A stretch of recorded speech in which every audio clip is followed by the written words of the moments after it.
Ni siku nyingine tena mtazamaji wa Zone Media ya tarehe 18 mwezi wa 8 mwaka 2026, Jumanne tulivu kabisa. Karibu ufahamu yote ambayo yanajiri katika anga za kimataifa kwa wakati huu.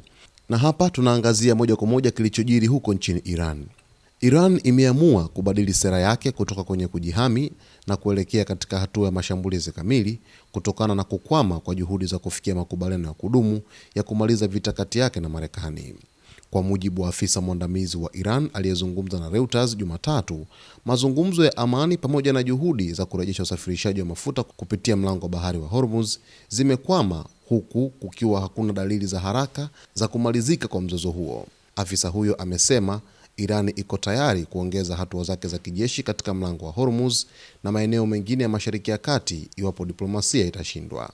Amesema Tehran inaweza kufanya shambulio la kijeshi kwa wakati mwafaka na kwa usahihi ili kuvunja kile ilichokiita kizuizi cha majini cha Marekani. Kauli hiyo imekuja siku ambayo Iran na Marekani walitarajiwa kufikia makubaliano ya mwisho chini ya mkataba wa maelewano MOU uliosainiwa Juni 17. Mkataba huo uliweka muda wa siku 60 kwa Washington na Tehran kufikia makubaliano mapana yakiwemo masuala yanayohusu mpango wa nyuklia wa Iran. Hata hivyo, utekelezaji wa makubaliano hayo umevurugika kutokana na mvutano kuhusu nani mwenye mamlaka ya kusimamia na kudhibiti mlango wa Hormuz, njia muhimu kwa usafirishaji wa mafuta duniani. Tehran inadai kipengele cha 5 cha makubaliano hayo kinaipa haki ya kusimamia njia hiyo ya majini, jambo ambalo Washington imekataa. Baada ya mzozo huo, uhasama ulianza tena, huku Iran ikishambulia baadhi ya meli ilizodai zilikuwa zikitumia njia isiyoidhinishwa kupita katika mlango wa Hormuz. Rais wa Marekani Donald Trump tayari alisema Julai 7 kwamba makubaliano hayo yamekwisha, huku Iran ikiendelea kuishutumu Washington kwa kukiuka ahadi zake. Afisa huyo wa Iran amesema Tehran imeweka muda wa mwisho wa wiki kadhaa kwa Marekani kutekeleza masharti yote ya makubaliano hayo, akisema utekelezaji huo ni sharti la kuendelea kwa mazungumzo. Wakati huo huo, Trump ameongeza shinikizo dhidi ya Iran akisema lengo lake kuu ni kuhakikisha Tehran haipati silaha ya nyuklia. Mvutano huo unazidi kuongeza wasiwasi kuhusu mustakabali wa mlango wa Hormuz ambao ni njia muhimu kwa usafirishaji wa mafuta duniani, huku Iran ikionya kuwa iko tayari kuchukua hatua kali zaidi iwapo juhudi za kidiplomasia zitashindwa.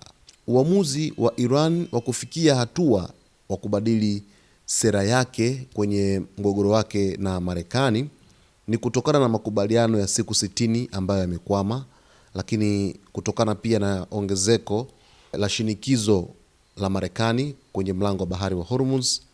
Lakini pia Iran imesema kwa Marekani haijatekeleza makubaliano, lakini vile kuna kizuizi cha majini cha Marekani na kutokuaminiana kumeongezeka kati yake na Marekani. Ndio maana Irani imeamua kubadili sera yake kutoka kwenye kujihami hadi kwenye mashambulizi kamili, kwa sababu Marekani kwa hivi sasa kupitia rais wa Marekani Donald Trump inajiandaa kufanya mashambulizi mengine nchini Iran, huku ripoti mbalimbali kutoka Wall Street Journal, WSJ zikieleza kwamba Marekani huenda hata Trump akaidhinisha silaha za nyuklia zitupwe pale nchini Irani kufanya mashambulizi makubwa, kitu ambacho Irani imeshajiandaa kwa kiasi kikubwa na hatua zote ambazo Marekani itazichukua dhidi yake.